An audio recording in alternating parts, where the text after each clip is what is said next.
女士们、先生们、记者朋友们，上午好！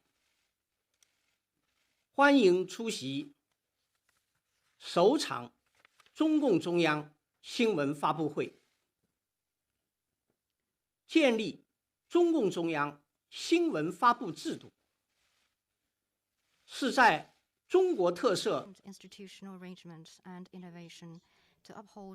历史条件下，适应形势发展和under the historical conditions of socialism with Chinese characteristics entering the new era, and in light of the developments of the situation 治国理政能力的 of the times. 重要制度安排和制度创新。此次中共中央新闻发布会 today's press conference of the 主 CPC 题 Central Committee 是介绍 is 和 to 解读 brief on 中共 and explain the decision 五中全会精神 of the fifth plenary session of the CPC Central Committee. Between 26th and 29th of October, the 19th CPC Central Committee held its fifth plenary session in Beijing. This is an important meeting taking place as China is about to achieve the first centenary goal and start a new journey toward fully building a modern socialist country. It is a meeting of great significance. The session reviewed and adopted the recommendations of the CPC Central Committee for formulating the 14th five-year plan for economic and social development and the long-range goals for 2035. It is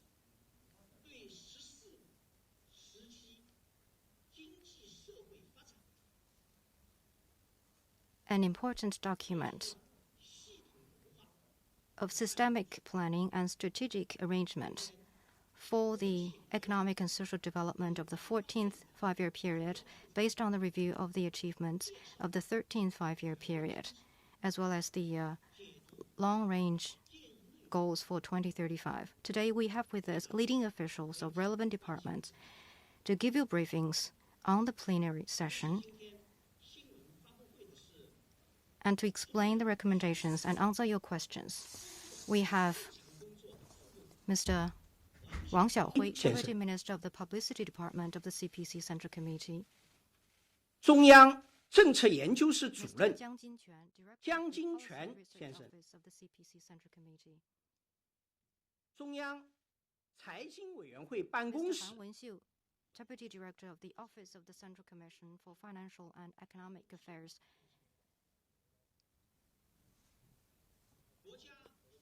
Mr. Ning Jizhe, Member of the CPC Leading Group and Vice Chairman of the NDRC, Secretary of the CPC Leading Group and Commissioner of the National Bureau of Statistics.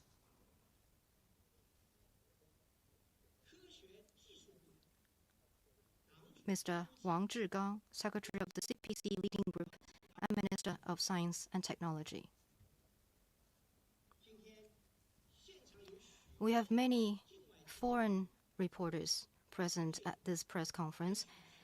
The press conference will be conducted with simultaneous interpretation. Questions raised in English will be translated consecutively into Chinese. I will first give the floor to Mr. Wang Xiaohui for opening remarks. Friends from the press, good morning. It is my pleasure to brief you on the fifth plenary session of the 19th CPC Central Committee. The 19th CPC Central Committee held its fifth plenary session in Beijing from 26 to 29 October 2020. The session was presided over by the Political Bureau of the Central Committee and was attended by members and alternate members of the Central Committee. Members of the Standing Committee of the CPC Central Commission for Discipline Inspection and other leaders concerned were present in a non-voting capacity, as were some community-level delegates to the 19th CPC National Congress and some experts. 全会听取和讨论了习近平总书记受中央政治局委托所做的工作报告，审议通过了中共中央关于制定国民经济和社会发展第14个5年规划和2035年远景目标的建议。习近平总书记就建议讨论稿向全会做了说明。全会结束时，习近平总书记发表了重要讲话，会议圆满完成了各项议程。全会充分肯定党的19届四中全会以来中央政治局的工作，高度评价决胜全面小康取得的决定性成就。全会一致认为，面对错综复杂的国际形势，艰巨繁重的国内改革发展稳定任务，特别是新冠肺炎疫情严重冲击。The CPC Central Committee, with Comrade Xi Jinping at the core, has stayed true to the CPC's original aspiration and founding mission, united and led the whole party and people of all ethnic groups in breaking new ground and forging ahead, and worked strenuously to advance various programs of the party and the country, while resolutely addressing all kinds of risks and challenges, thus steering the giant ship of socialism with Chinese characteristics steadily forward. Such experience has once again proved that with Comrade Xi Jinping at the core of the CPC Central Committee and the whole party to take the helm, and with all CPC members and the whole nation united as one, we can surely overcome difficulties and obstacles of all kinds on the journey ahead, and will vigorously advance socialism with Chinese characteristics in the new era. The session is an important meeting of overarching and historic significance that has been held as China enters a new stage of development and is at a critical moment of realizing the great rejuvenation of the Chinese nation. The 14th five-year plan period covers the first 5 years during which China will start a new journey toward the second centenary goal of fully building a modern socialist country after having achieved the first centenary goal of building a moderately prosperous society in all respects. China now is still in an important period of strategic opportunity for development while facing profound and complex changes at home and abroad. Internationally, the world is undergoing momentum changes unseen in a century with quickening pace of evolution. COVID-19 is exerting an extensive, far-reaching impact around the world. Economic globalization is encountering headwinds. The dramatic changes are taking place in the international economic, scientific, and technological, cultural, security, and political landscapes. All of these place China in an increasingly complex external environment. Domestically, as our country has come to a key moment for realizing national rejuvenation, the principal contradiction facing the Chinese society has changed, and our economy is transitioning to high-quality development. China enjoys multiple favorable conditions and strengths to pursue sustained development, and at the same time faces many difficulties and challenges to come. At a historic moment when the timeframes of the two centenary goals converge, the Central Committee convened this plenary session to discuss matters relating to the 14th five-year plan, draw up a blueprint for China's future development, identify the direction and goals for the journey ahead. This is of great significance for inspiring the whole party and the Chinese people of all ethnic groups to overcome the various risks and challenges on our journey ahead and make a good start for building a modern socialist China in all respects. The most important outcome of the session is its adoption of the recommendations for formulating the 14th five-year plan for economic and social development and the long-range goals for 2035. The recommendations make a comprehensive summary of the defining achievements China has scored in building a society of moderate prosperity in all respects, and give an in-depth analysis of the conditions facing China's development both at home and abroad, outline the long-range prospect of basically realizing socialist modernization by 2035, and set forth the guiding principles, main targets, priority tasks, and major measures for the 14th five-year plan period. They offer answers to what kind of development to pursue under the new conditions and how to achieve it. The participants all agreed that the document fully reflects new changes in our current times, suits the requirements of the new era, and responds to the new aspirations of the people. It will serve as a guiding program as China sets out on a new journey toward fully building a modern socialist country and realizing its second centenary goal. It will be a guide of action for China's economic and social development in the next 5 years and beyond. A distinct feature of the recommendations is that it focuses on the principal contradiction facing the Chinese society and outlines a number of strategic and innovative measures for different fields.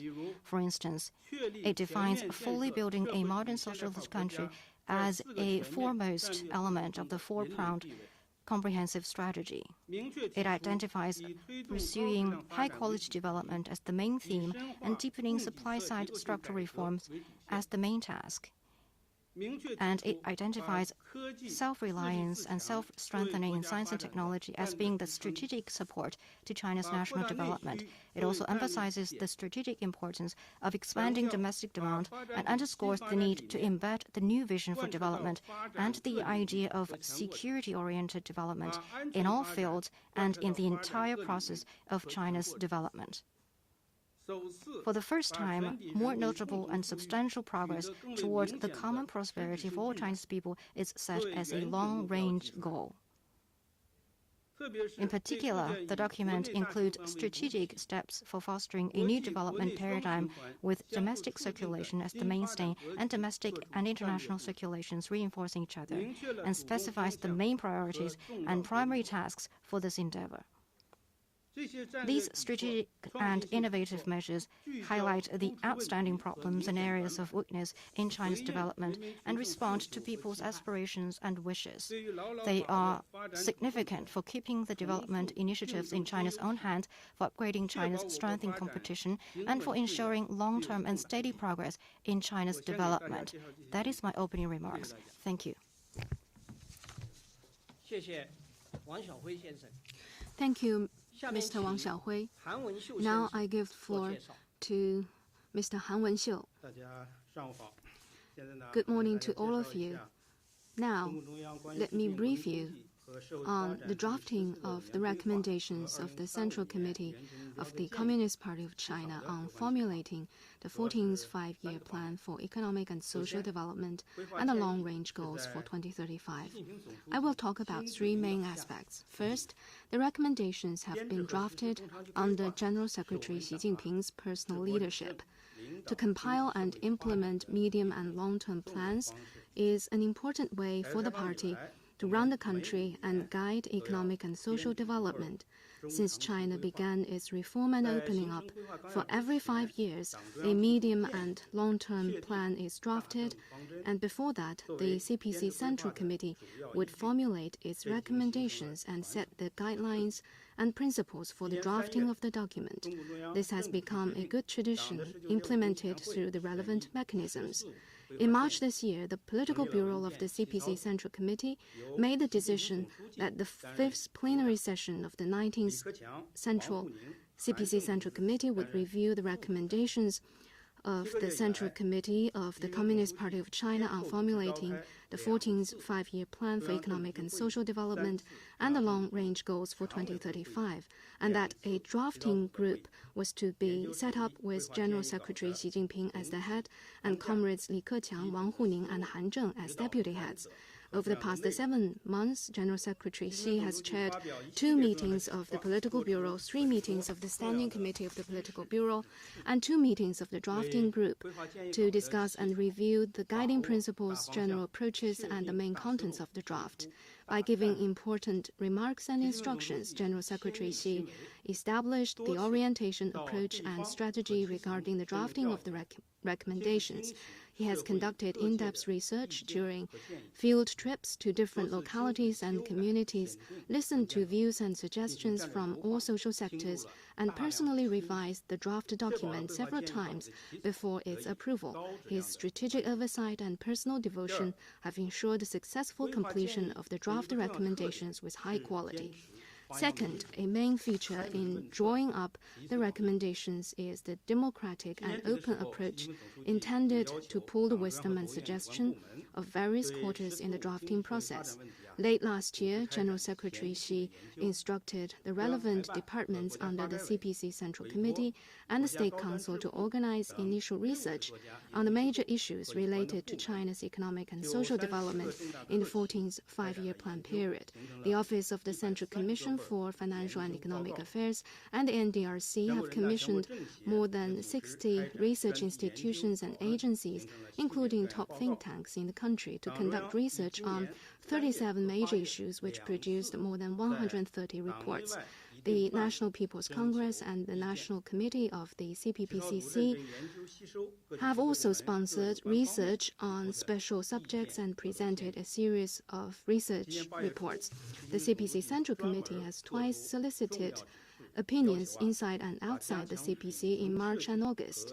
The drafting group has studied and incorporated in the draft document helpful views and suggestions from various regions, competent departments, and circles. In early August, General Secretary Xi gave an important instruction that top-level design should be combined with public opinions, and that the general public and different social sectors should be encouraged to offer their views through various means so that public aspirations, people's wisdom, expert views, and community experiences could be absorbed to make the 14th five-year plan a sound document. Between August 16 and 29, opinions were solicited on the Internet for the drafting of the plan, the first time in history of drafting CPC Central Committee plenary session documents. The public showed great interest and posted more than 1 million messages, based on which more than 1,000 suggestions were sorted out. Between July and September, General Secretary Xi chaired symposiums on the integrated development of the Yangtze River Delta, and with prominent non-CPC figures, entrepreneurs, economic and social experts, scientists, grassroots representatives, and experts of education, culture, public health, and sports to listen to their views. The soliciting of the public opinion is unprecedented in scale, number of participants, and diversity of forms. The drafting of the recommendations is a fine example of China's socialist democracy and an important reflection of scientific and democratic decision-making process. Third, the main considerations and basic framework of the recommendations. The recommendations have been drawn up in line with the strategic two-stage development plan made at the 19th CPC National Congress for realizing the second of China's two centenary goals. They are formulated in light of environment and conditions regarding China's development both at home and abroad in the coming period. They are based on the party's original aspiration and founding mission to seek rejuvenation for the Chinese nation and well-being of the Chinese people. They are consistent with the philosophy of people-centered development and carry systematic planning and strategic arrangements for China's economic and social development for the coming 5 years. The recommendations serve as a guiding program as China sets out on a new journey toward building a modern socialist country and realizing its second centenary goal. The drafting of the recommendations has followed 5 principles.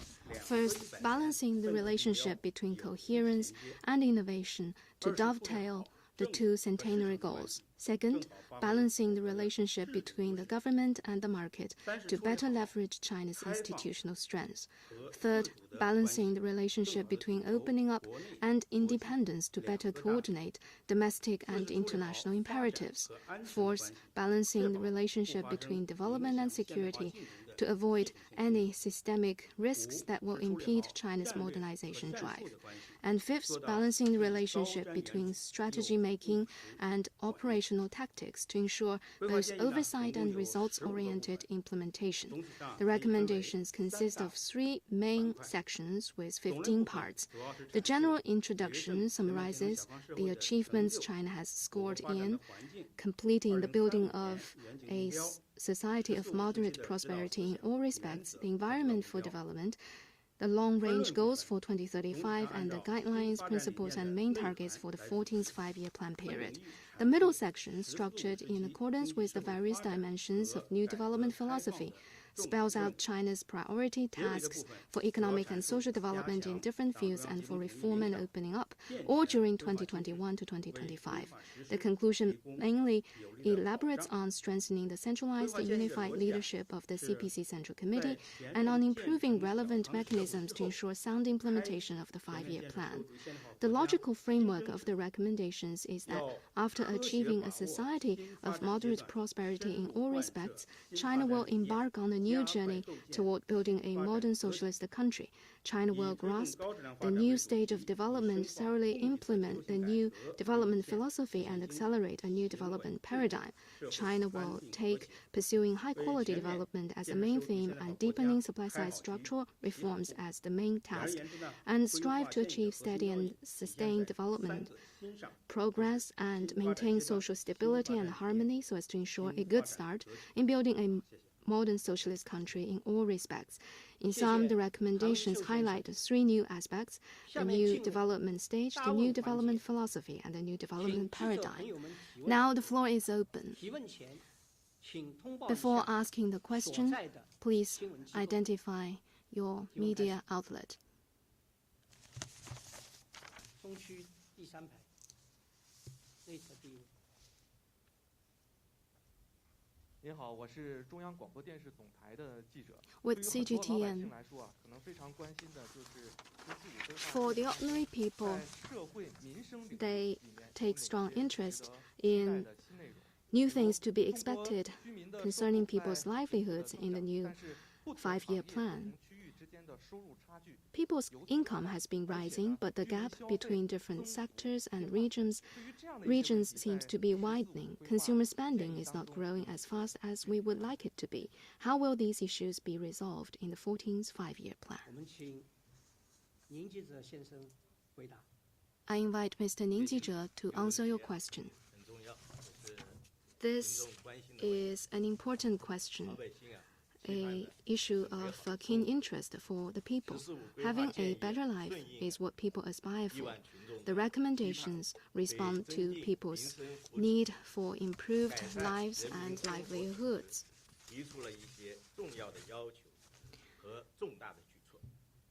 And the recommendations have listed a number of important measures. On employment, higher priority will be given to job creation, especially for the key groups of job seekers.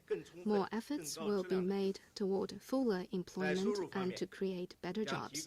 On people's income, the emphasis is to raise individual income in both urban and rural areas through multiple means, and to see that income rise in step with economic growth.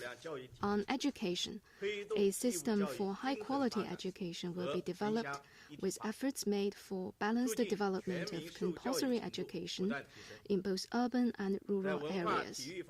On health, on culture and sports, people's fitness programs will be organized on a broad scale to encourage a more healthy lifestyle. On health, efforts will be made across the board under the Healthy China initiative. High-quality medical resources will be increased more rapidly and deployed with a greater balance across the region. On old age care, vigorous efforts will be made to implement the national strategy in response to population aging, promote long-term and balanced development of the people, and build up the basic old age care system.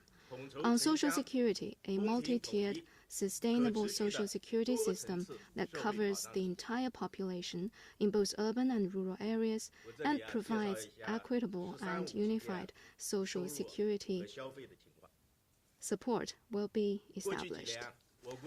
And in terms of people's income during the recent years, namely from 2016 to 2019, per capita disposable income has grown on annual average of 6.5%, and the gap between urban and rural areas has further narrowed. In 2019, the ratio between urban and rural disposable income was 2.64, shrinking by 0.09 percentage points than 2015. Middle-income population kept growing from just over 100 million in 2016 to over 400 million in 2019. Consumption has continued to grow. The social retail sales totaled 41.2 trillion yuan in 2019, up by 36.9% from the 2015 level. The structure of consumption has also been upgrading. The angle coefficient has dropped from 30.6% in 2015 to 28.2% in 2019. New forms and modes of consumption have been thriving. In 2019, online retail sales totaled 10.6 trillion yuan, an increase of 174.2% from 2015 level. And online retail sales have also surged since the beginning of this year. Despite the impact of COVID-19, due to the strong policy measures, the income and consumption are rebounding. In the first 3 quarters, per capita disposable income nationwide grew by 0.6% in real terms, returning to the positive domain. In September, social commodity retail sales increased by 3.3%, with its growth rate restored into a positive one in the third quarter. You mentioned the gap of income between different social groups and across various regions. Let me say, during the 14th five-year period, we will make solid efforts toward common prosperity for everyone. We will keep to distribution according to one's work as the major models of income distribution, with the coexistence of multiple modes of income distribution. We will raise the proportion of work earnings in the primary distribution, build up the institutions for reasonable income increase, raise the income of low-income groups, and enable more people to enter the middle-income bracket. We will improve the mechanisms for distribution based on factors of production. We will also improve the institutions for redistribution. We will leverage the role of tertiary distribution and support the development of charity programs. We will boost consumer spending and capitalize on the trends of upgrading toward more green, healthy, and safer consumption, and encourage new modes and forms of consumption. We will also shift the focus of management from purchase to utilization for consumer products such as automobiles, and promote healthy development of property products. Zero-contact consumption will be further developed. Institutions for paid holidays will be implemented to boost holiday consumption. Consumption environment will be further improved with stronger protection of rights and interests of consumers. All these measures will make consumption a stronger major driving force for the economy. Thank you. Next question, please.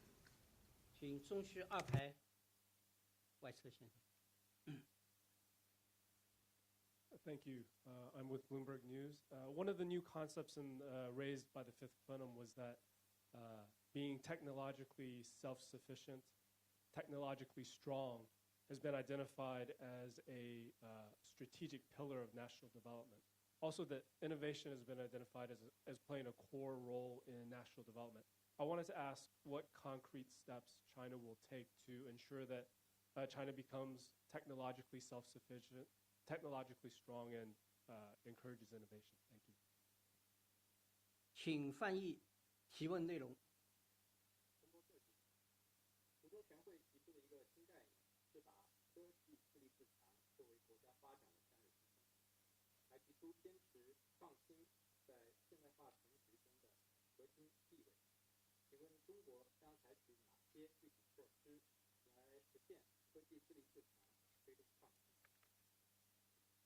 我们请王志刚先生回答。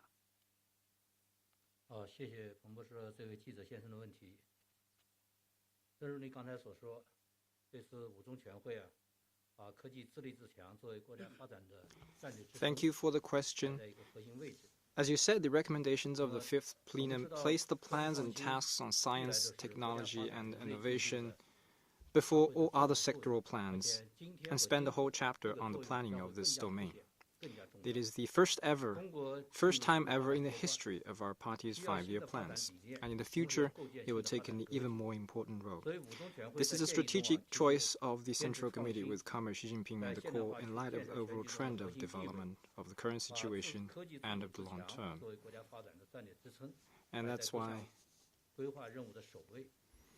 the Central Committee has placed the plannings for science, technology, and innovation before the plannings for all other sectors.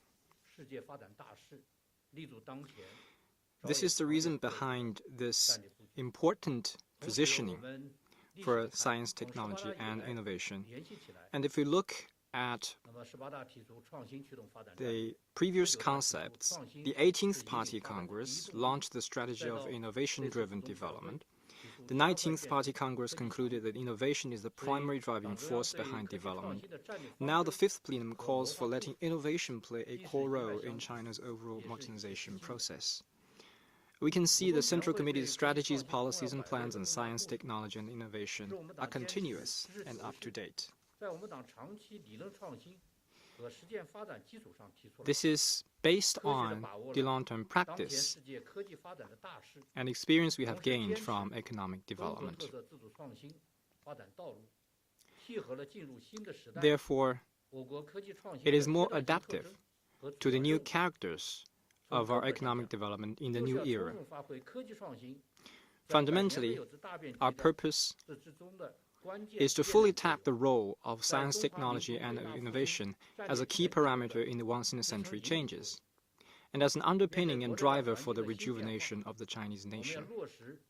Given the new changes, both in the domestic and international environment, and facing the tasks of implementing the new development philosophy, pursuing high-quality development, and fostering the new development paradigm, we need technological solutions more than ever, and we need to strengthen innovation as the primary driving force more than ever. We have to rely more on technology and innovation to create opportunities amid crises, open up new prospects in changing situations, expand a new space for development, and nurture new development strength. And that's why we believe it is important to do this as we pursue dual circulation as our new development paradigm.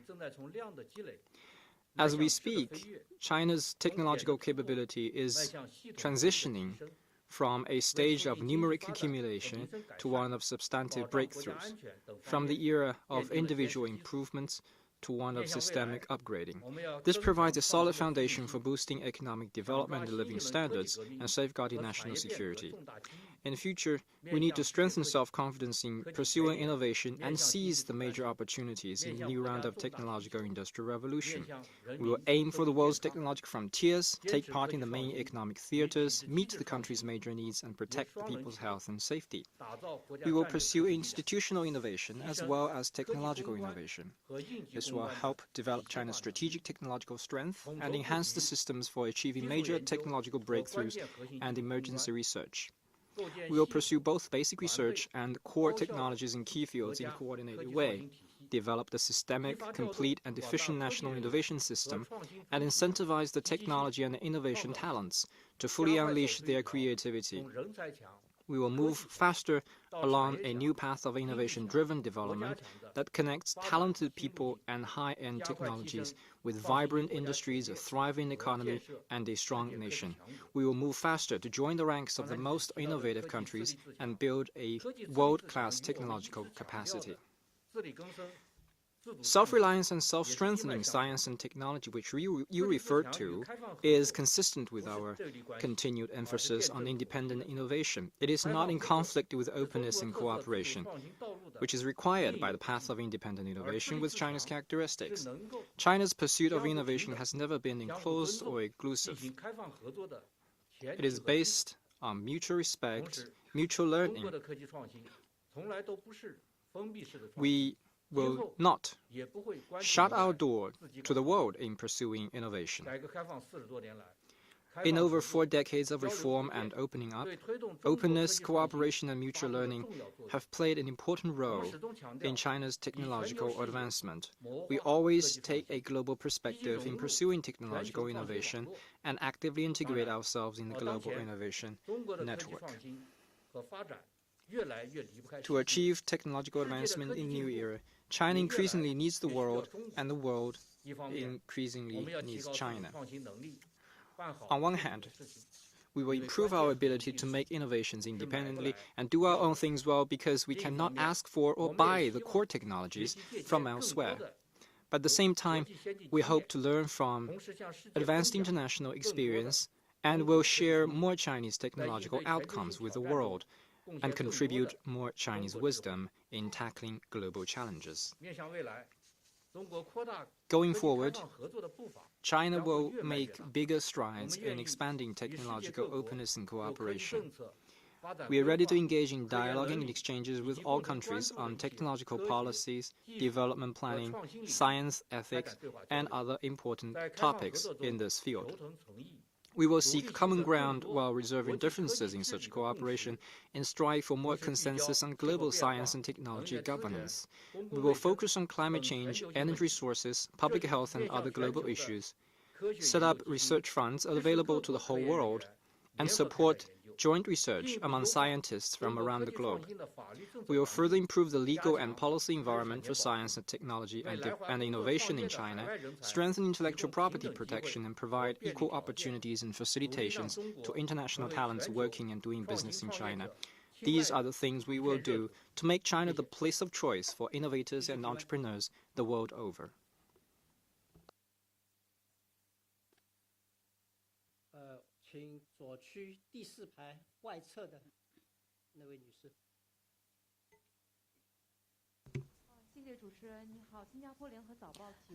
Of Singapore. China has put forward a new development paradigm featuring dual circulations.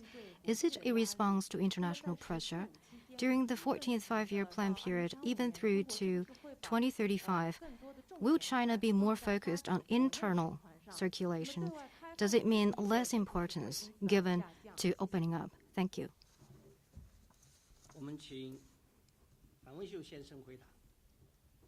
Mr. Han Wenxiu, please.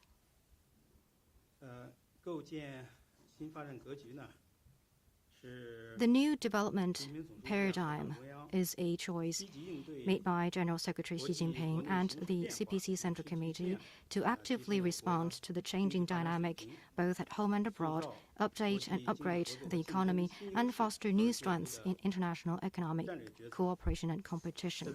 This is a strategic choice and one of the key words in the recommendations. As we have seen, there is backlash against economic globalization with rising unilateralism and protectionism.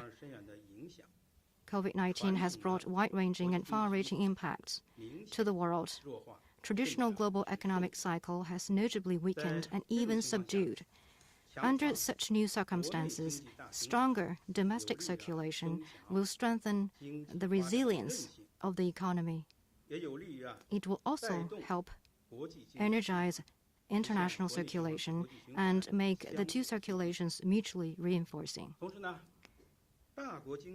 Well, the hallmark of big economies is that they all have smooth internal cycle.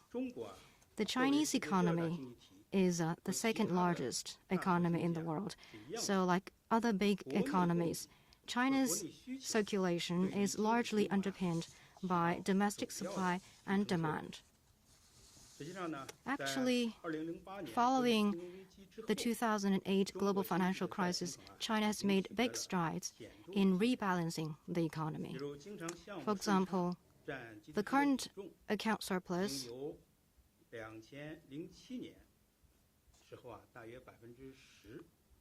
was down from 10% in 2007 to just 1% of the GDP in 2019.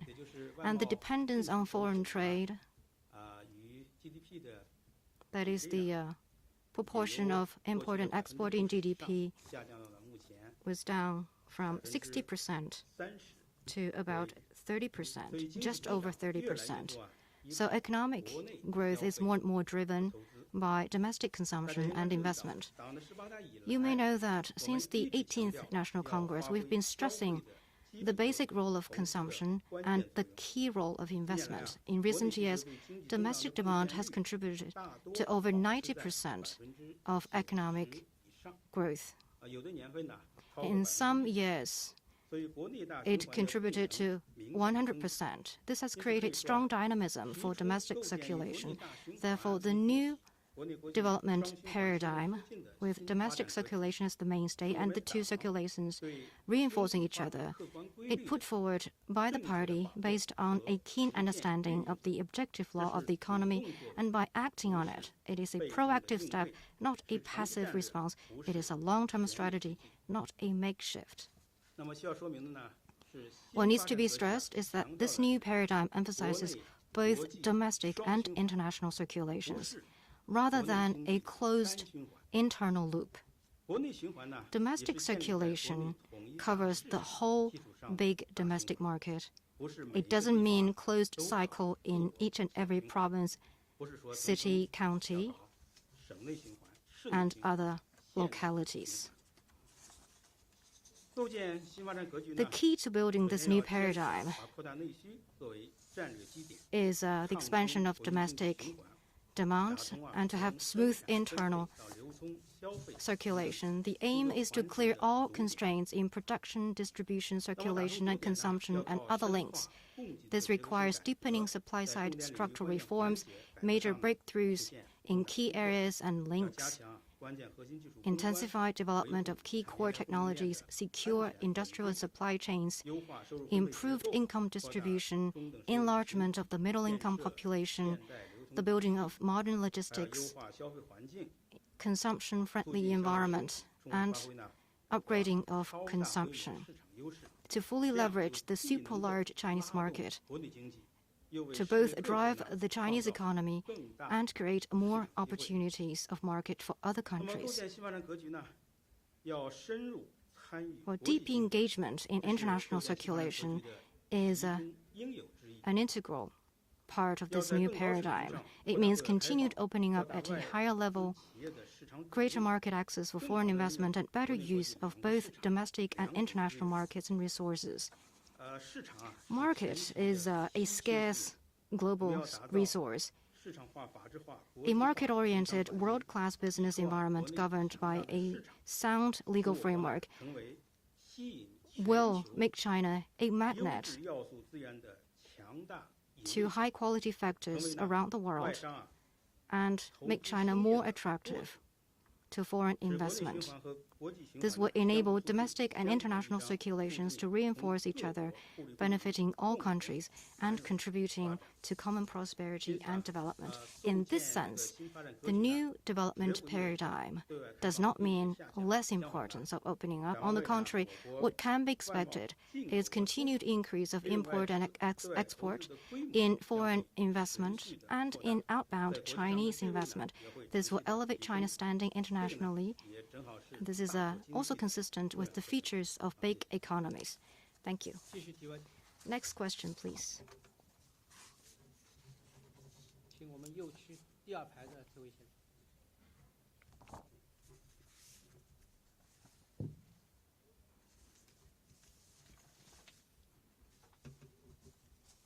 谢谢主持人。 Thank you. 我是日本朝日新闻。 Asahi Shimbun. 我的问题是，五中全会的 The communique of the fifth plenary session envisions 远景目标。 the long-range goals for 2035. 科技实力。 It will see big increase in China's economic strength, scientific and technological strength, and aggregate national strength. 严重的情况下， But given the tensions between China and the United States, there is 脱钩的 the possibility of economic decoupling between the two countries. So with this, how will China deliver on the long-range goals for 2035? Thank you. 这个问题还是请韩文秀先生回答。 Mr. Han Wenxiu, please. 到2035年啊，基本实现社会主义现代化，需要呢。 To basically achieve socialist modernization by 2035 will require 15 years and 3 5-year plans. The 14th five-year plan will mark the beginning of the new journey toward a modern socialist country. It focuses on the 14th five-year plan while also outlining the long-range goals for 2035. It helps chart the course forward, pull consensus, combine short, medium, and long-term goals in a coordinated manner for strategic harmonization. In 1995, the Central Committee also laid out long-range goals for 2010, along with the recommendations on the 9th five-year plan. To achieve the goals, we need a proper external environment. Right now, the international landscape has been more complicated with rising destabilizing factors and uncertainties that make it more grave and challenging. But we still believe peace and development remain the theme of the times and are still the shared aspiration of all people. Economic globalization, while facing backlashes, will continue to develop amid twists and turns. The world today is a global village which gets smaller and smaller. China and the United States are the top two economies in the world. Our economic links are shaped by our complementary economic structures and the openness of the global economy. Complete decoupling is not realistic at all. It does not good for China, the United States, and the whole world. The truth is, very few would really want to see the two countries decouple. Most would want our two countries to cooperate and work together. In the third quarter of this year, even with the devastation of COVID-19, China-US trade grew by 16% year-on-year. Therefore, we should not let the cloud block our views, and we need to uphold the banner of peace, cooperation, and win-win cooperation and multilateralism, stand firmly on the right side of history, and create a favorable international environment. To achieve the long-range goals for 2035, the key is to do our own work well. We need to base our efforts on the reality that our country is still in the primary stage of socialism, manage our own affairs well. Well, there is a lot that we need to do. There are three priorities of paramount importance. They are reform, opening up, and innovation. Reform is a strong driving force for development. To deepen reform across the board, to build high-standard socialist market economy, will unleash the dynamism of the 1.4 billion Chinese people, and that will create greater social wealth and bring about a better life, and lead to common prosperity. This force powering modernization will not be held back by any difficulty. Opening up is an inevitable choice for development. As General Secretary Xi stressed, openness brings progress, while self-seclusion leaves one behind. This is also what we have learned from China's history in modern times. So no matter how the world may change, we will firmly stay committed to the state policy of opening up. With higher level opening up, China will provide bigger market and greater opportunities for other countries. This will benefit China's own development, and more importantly, it will also contribute to more just and equitable global economic governance and the building of a community with a shared future for humankind. Innovation is the primary driving force behind development.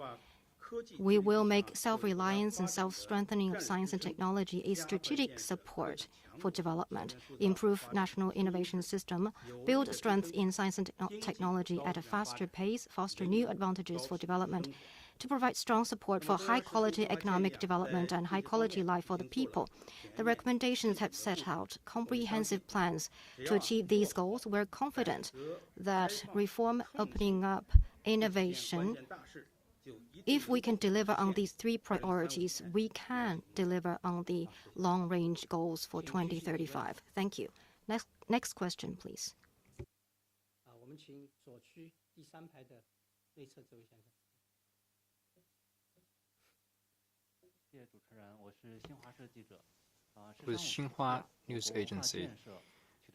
The 13th five-year plan period has seen major achievements in cultural development, which featured prominently in building a moderately prosperous society in all respects. What is the position and role of cultural development in building a modern socialist country in all respects? And what's the plan of the 5th plenum for cultural development? 我们请王晓辉先生回答。 Mr. Wang Xiaohui, please. 谢谢这位新华社记者。 Thank you for the question. Indeed, China has made fast and remarkable progress in many cultural endeavors. Many of our cultural industries, such as publication, filmmaking, are ranking among the top scales in the world, and the quality of our cultural products have also been raised. After the 18th Party Congress, the Central Committee, with Comrade Xi Jinping at its core, lifted cultural development to a higher position than ever before. For example, confidence in our culture is one of the 4 confidences, alongside confidence in China's path, theory, and system.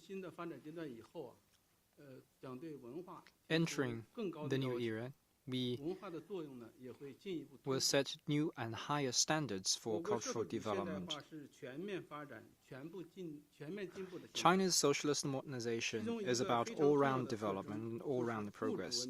An important feature of this process is parallel progress in material and cultural advancement. Regarding the position and role of culture in building a modern socialist country, General Secretary Xi Jinping provided the answer at a recent meeting with experts from the education, culture, health, and sports sectors. He expounded on the importance of culture in 4 ways. He said, culture is an important element in the 5-sphere integrated plan and the 4-pronged comprehensive strategy. It is an important fulcrum of high-quality development. It is an important factor in people's growing needs for a better life. And it is an important source of strength for defeating various risks and challenges on our way forward. So we could say that socialist modernization would be impossible without a thriving socialist culture. The 5th plenum placed cultural development at a prominent position and formulated scientific plans for it from a strategic and overarching level. The most important one is to develop a great socialist culture in China by 2035. The objective of developing a great socialist culture in China was put forth at the 6th plenum of the 17th Central Committee, and this is the first time that the Central Committee has established a timetable for this goal.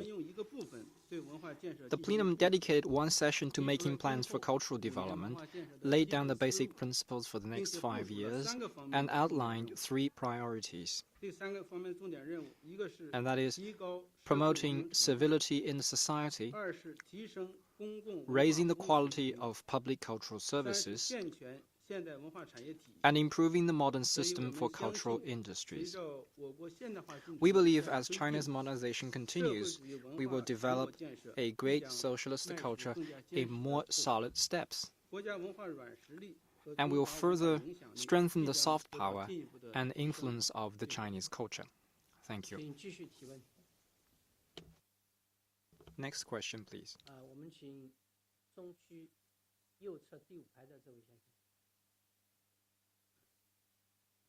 Hello, I'm from Reuters. Chinese leaders have pledged to pursue higher quality growth and deepen reforms. And we know the global uncertainties are rising. Against this backdrop, how are you going to set key targets for China's economic and social development under the 14th five-year plan? And what are the key risks and challenges facing the economy over the next 5 years? And what growth rate is needed to bypass the middle income trap? Thank you.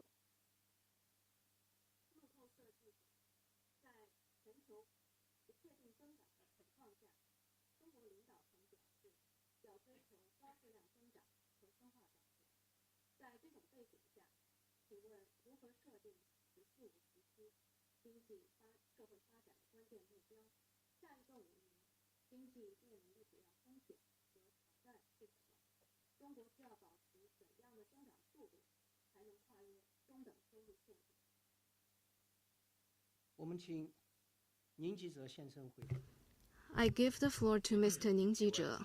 Thank you for your question. This is an important question. The recommendations have proposed the main development goals for the 14th five-year period, and they can be summarized into making new progress in 6 areas. First, new progress in economic development. Higher quality and greater efficiency will be the basis of sustained and healthy development of the economy. Major progress shall be achieved in building up a modernized economy. Second, new steps forward in reform and opening up. The socialist market economy will become more developed, and new institutions for a more advanced open economy will take shape. Third, new improvement in social civility. Public cultural service system and cultural industries will be further developed so that people can enjoy a richer cultural life. Fourth, new progress will be made in ecological development. Energy and resource efficiency will increase by a large margin, adding to the continued improvement in ecological environment. Fifth, a new level of people's livelihood. We will work for individual income to grow in tandem with economic growth and to provide more equitable access to basic public services. Sixth, new improvement in governance efficiency. Socialist democracy and rule of law will be further enhanced. Social governance, especially at the community levels, will register major improvement. So I believe these all respond to the points you made in your question. And these major goals fully reflect the guiding principles such as the follows: adhering to and improving the institutions and mechanisms for the party to lead economic and social development, advancing the 5-sphere integrated plan and 4-pronged strategy in a coordinated way. These goals exemplify a people-centered approach and respond to people's aspirations for a better life. They speak of our efforts to implement the new development philosophy to pursue high-quality development.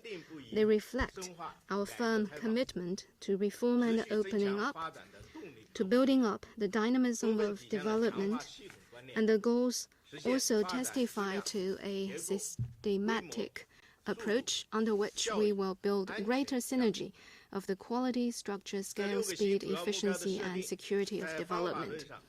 These major goals are set in the context of overall trend lines at home and abroad, and the current stage of China's own development.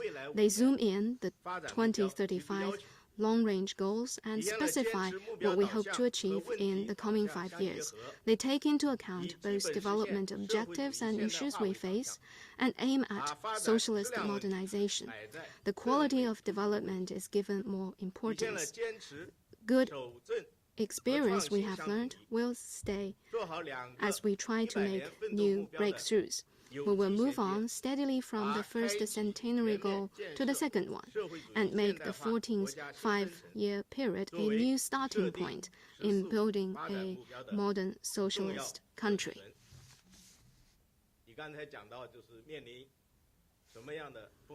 You also asked me about risks and challenges facing the Chinese economy. I would say there are international risks and challenges. There are also domestic risks and challenges. Internationally, we face unilateralism and protectionism and backlash against globalization. We face more uncertainties and destabilizing factors. These point to a more complex situation, external situation for our economic development. Domestically, we still face problems such as unbalanced development and insufficient development. Problems related to institutions and mechanisms and cyclical issues coexist. In terms of people's lives and livelihoods, there are some weak links to be strengthened. So, taking into account all of these,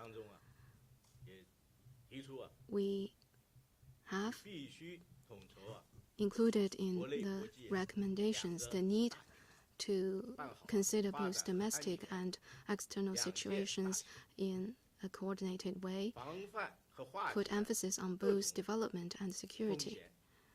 We will make strong efforts to diffuse and resolve all types of risks and challenges. You also asked about the speed of growth. I would say development provides the basis for and key to resolving all issues. It is also a first-order priority for the CPC.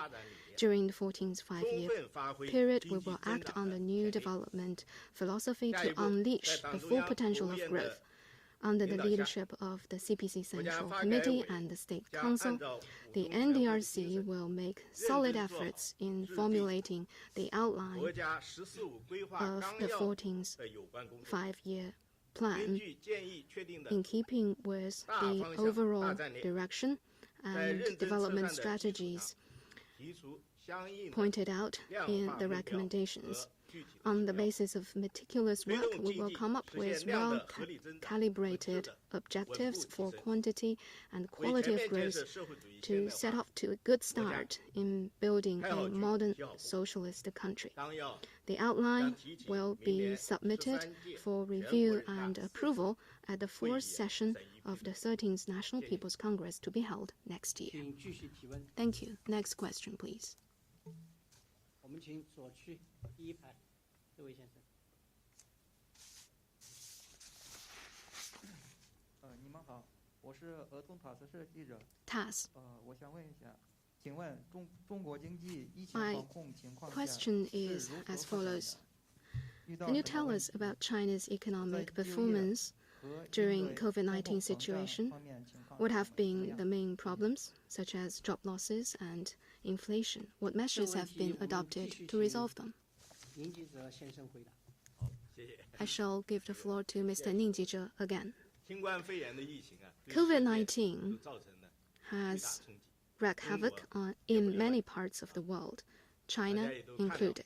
在以习近平同志 The 为核心的党中央的 CPC 坚强领导下， Central Committee, 坚持人民 with 至 Comrade 上， Xi Jinping at its core, has 始终从揽 taken 全局， people's lives and safety the first-order priority. under the overall guidance and unified and centralized the leadership of the CPC Central Committee, we made the decision to ensure stability in 6 key areas and effectively met 6 priorities. We therefore have registered major strategic outcomes in both COVID control and economic and social development. China has therefore been the first to control the virus and to restore economic growth. I would like to mention 6 highlights. First, we have controlled the spread of the coronavirus in a timely way to enable economic recovery. We have revised and optimized our COVID response measures and therefore scored decisive outcomes in the battle to defend Hubei and Wuhan in around 3 months. After that, we have handled quickly and effectively a few local cluster cases and adopted vigorous measures to prevent import of cases and resurgence of infections. This has enabled us to bring the economy and society back on track nationwide. Second, we have acted swiftly to resume business activities, thus have started a steady recovery of industries. In a short span of time, we rolled out over 90 policy measures in 8 aspects, overcoming the obstacles and bottlenecks, and have maintained the stability of industrial and supply chains. Third, we have resolutely introduced the policies of a sizable scale to reinvigorate market entities. We issued special treasury bonds for COVID-19 control, allowed fiscal deficit ratio to increase, scaled up local government special bonds, and adopted new measures to cut the burden of taxes and fees on businesses. Non-urgent and non-essential government expenditure has been cut. Multiple means used, which include lowering reserve ratio and interest rates, relending, deferred loan repayment, inclusive finance, and concessional credit quota. Special transfer payment mechanisms have been put in place, which have paid off. And we have also prioritized job creation and protection of livelihoods. We therefore have ensured overall stability of the economy. Stabilizing and protecting employment has been put on the foreground in policy formulation. Despite impact of COVID-19 and seasonal floods, we have managed to strengthen agricultural production, moved ahead on poverty reduction, improved public services, and ensured the basic living of the 1.4 billion people. The overall stability of the economy and society has been preserved. Fifth, we have kept fostering new driving forces of growth by tapping into new modes and forms of businesses. During the COVID-19 response, the role of innovation has come to the fore. New forms of business, first and foremost, the internet economy has played an important role. E-commerce, online working, express delivery services, distance learning, and telemedicine have thrived, becoming promising areas for investment and consumption growth. Six, we have deepened reform and opening up, thus tapping into production factors at home and abroad. With continued reform of government functions, the business environment has seen further improvement. Market access has been broadened, opening up expanded. Stability has been achieved in terms of market expectations, investment, foreign trade, and foreign investment. The first 3 quarters have seen positive growth of fixed asset investment by 0.8%, and imports and exports increased by 0.3% year-on-year, and foreign investment used increased by 5.2% year-on-year.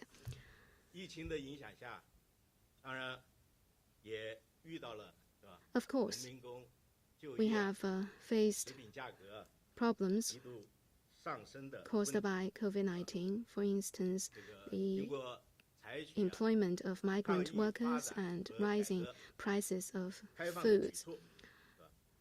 Due to our strong measures, including continued reform and opening up, these issues have been effectively resolved and eased. For the first 3 quarters, we have basically hit the whole year's target of job creation in urban areas. Surveyed unemployment rate has dropped from 6.2% early this year to 5.4% in September.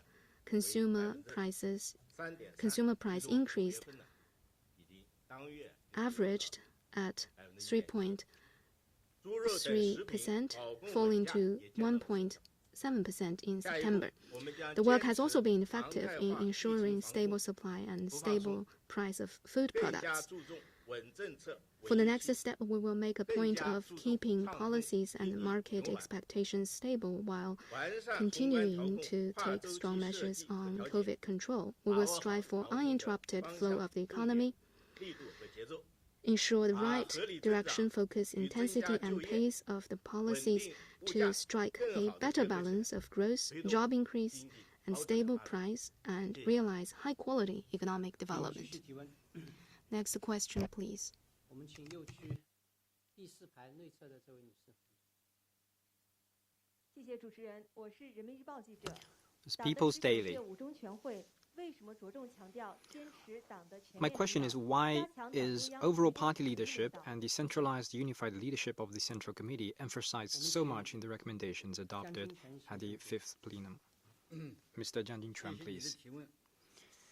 Thank you for the question. Indeed, the 5th plenum emphasized highly on the overall party leadership and the centralized unified leadership of the Central Committee, and established the primary principle as party leadership. We believe this is the most important safeguard in meeting all the targets for the 14th five-year plans. To run China's affairs well, the party plays a key role. The CPC is chosen by history and the people to lead the Chinese nation toward rejuvenation. This holds true in history, in theory, and in practice. Over the past century, since the party's founding, the CPC has held true to its founding mission, which is to seek happiness for the Chinese people and rejuvenation for the Chinese nation. It has led the Chinese people in working hard for the tremendous transformation of the Chinese nation and win the victory of reform and opening up. Our country has stood up, grown rich, and is becoming strong. That's why the party has won the wholehearted support of the Chinese people. The latest survey results from a reputable international agency suggest a 95% support rate for the CPC and the Chinese government. That is number 1 among the world's political parties and governments. China was the first to register positive growth after COVID-19 started. This demonstrates the strong leadership of the CPC and the significant strength of the system of socialism with Chinese characteristics. The leadership of the CPC is the defining feature of socialism with Chinese characteristics and the greatest strength of the system of socialism with Chinese characteristics. It is also the most relevant national condition in China's economic and social development. In the 14th five-year plan period and even beyond, we expect many tough issues and international environment, as mentioned by my colleagues. We will face a series of risks and challenges in China's economic and social development, which makes it all the more necessary to follow the leadership of the CPC, for it is the compass that guides directions, the backbone that draws the nation together, and the anchor that ensures social stability. And it is all the more necessary to uphold and strengthen the overall party leadership. That's why the recommendations emphasize overall party leadership as a premier principle for economic and social development in the 14th five-year plan period.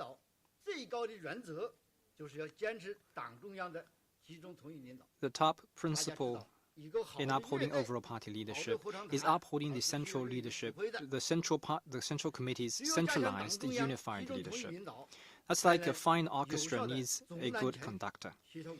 Only when the central committee's centralized, unified leadership is strengthened can all areas of work be coordinated and strong synergy created in economic and social development.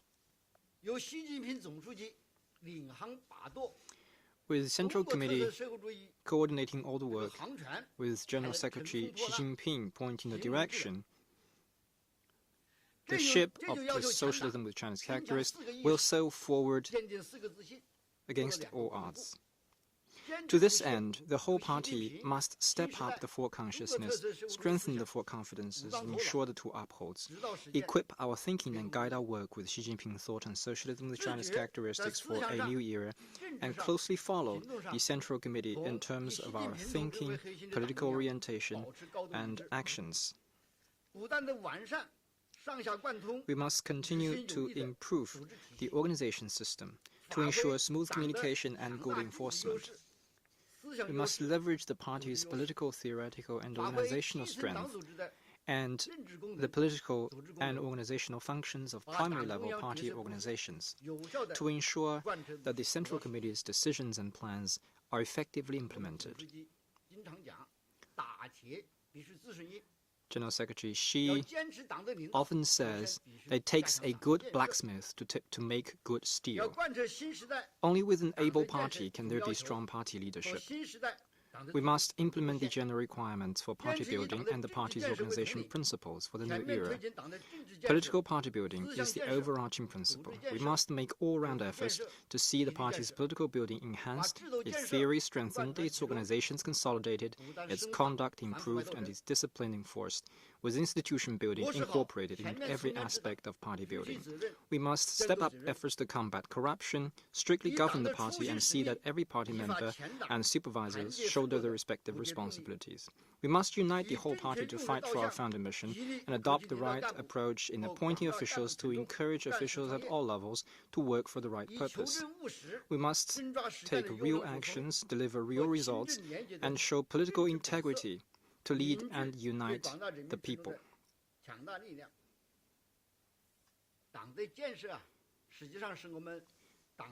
Party building is about developing and strengthening leadership. Only with a strong party can we achieve high-quality development. Therefore, we must have high-quality party building to drive and achieve high-quality development. Thank you.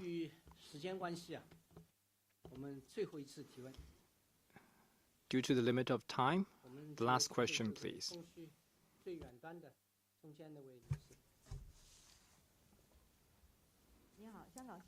Xingdao Daily of Hong Kong.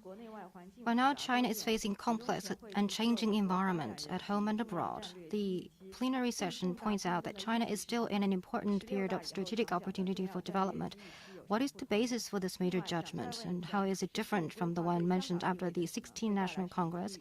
As a reporter from Hong Kong, what does it mean for Hong Kong, and what opportunities will it bring to Hong Kong?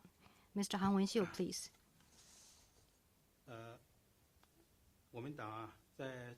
When the party makes decisions or formulates plans, it always places emphasis on assessing the environment for development, especially opportunities and challenges. In 2002, the 16th Party Congress pointed out that the first 20 years of the 21st century is an important period of strategic opportunity, which we must seize, and a lot can be achieved.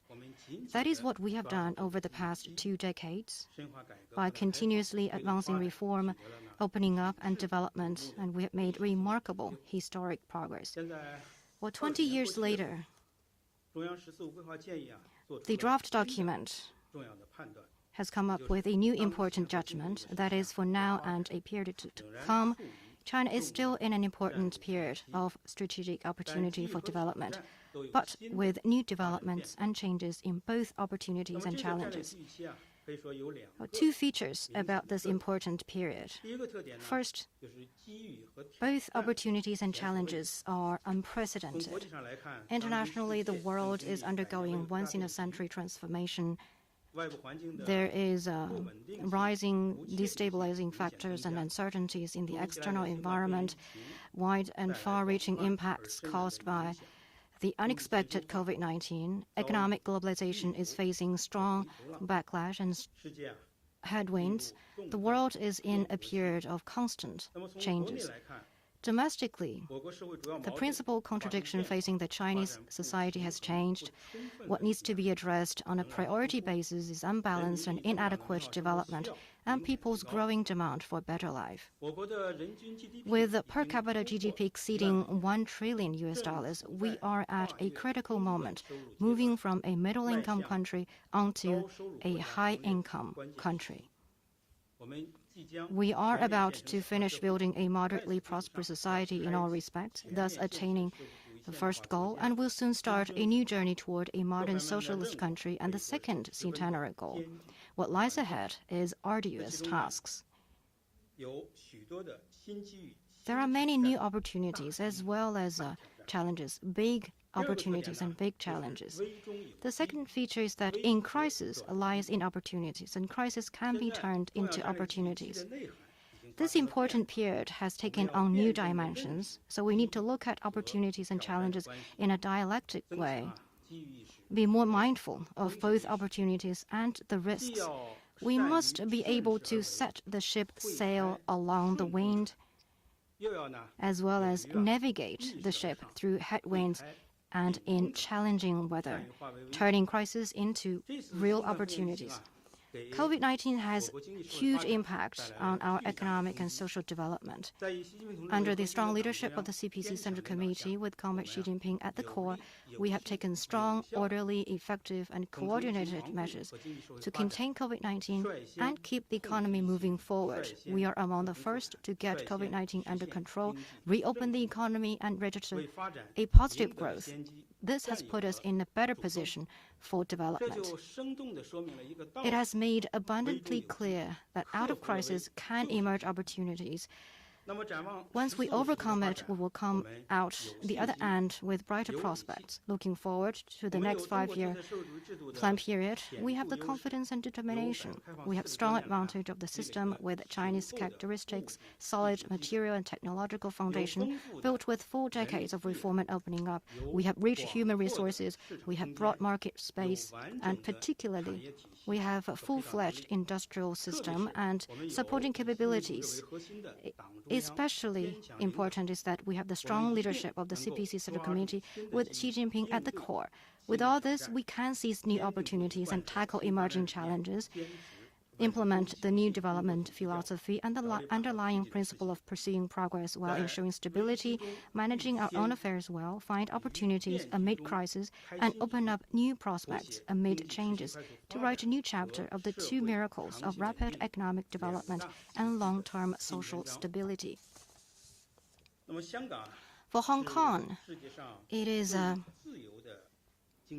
the freest economy in the world.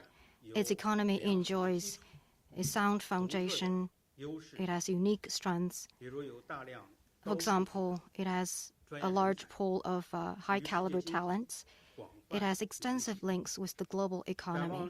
In the 14th five-year plan period, the central government will continue to support Hong Kong in solidifying and strengthening its competitive edge, in building an international technological innovation center, a function platform for the Belt and Road Initiative.